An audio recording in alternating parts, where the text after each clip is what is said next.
Chapter 17. 2 days later, Wolfwind left Skorgerville harbor and turned northeast for Scandia. Slegor and his men remained behind, facing the task of making temporary repairs to their ship before limping back to their home port. The ship was too badly damaged to continue west for the raiding season. Slegor's decision to leave port early was proving to be a costly one. The wind, which for weeks now had blown out of the north, now shifted to the west, allowing the Scandians to set the big mainsail. Wolfwind surged easily over the gray sea, her wake stretching behind her. The motion was exhilarating and liberating as the kilometers reeled off under her keel, and the spirits of the crew lifted as they came closer to their homeland. Only Will and Evanlin failed to share in the general lightening of the mood. Skorgerville had been a miserable place, barren and unfriendly, but at least the months there had postponed the time when they might be separated. They knew they were to be sold as slaves in Halasholm, and there was every chance they would go to different masters. Will had tried once to cheer Evanlin about their possible separation. "They say Halasholm isn't a big place," he said, "and even if we are split up, we may still be able to see each other. After all, they can't expect us to work 24 hours a day, 7 days a week." Evanlin hadn't replied. Her experience of Scandians so far told her that was exactly what they would expect. Eric noticed their silence and the melancholy mood that had settled upon them, and felt a twinge of sympathy. He wondered if there was some way he could make sure they stayed together. Of course, he could always keep them as slaves himself, he reasoned, but he had no real need for personal slaves. As a war leader of the Scandians, he lived in the officers' barracks, where his needs were tended by orderlies.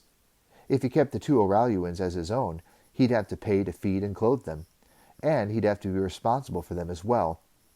He discarded the idea with an irritated shake of his head.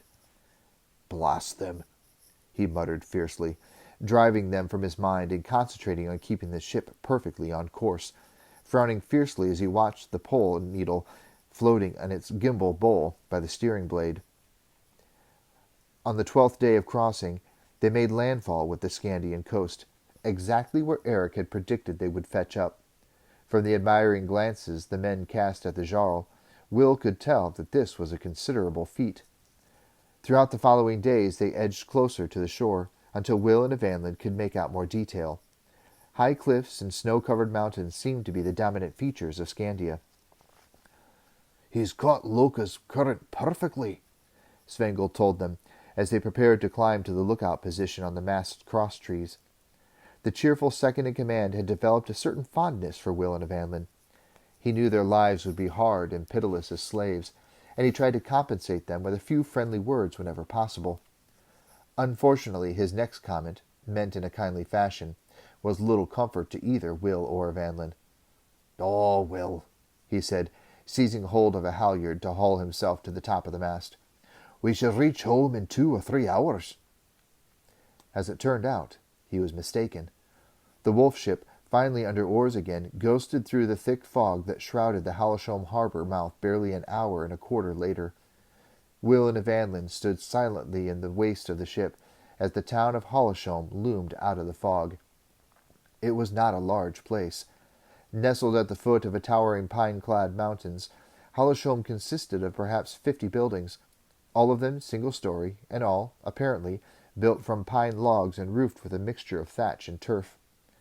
The buildings huddled around the edge of the harbor, where a dozen or more wolf ships were moored at jetties or drawn up on the land, canted on their sides as men worked on the hulls, fighting a never-ending battle against the attacks of the marine parasites that constantly ate their way to the wooden planks.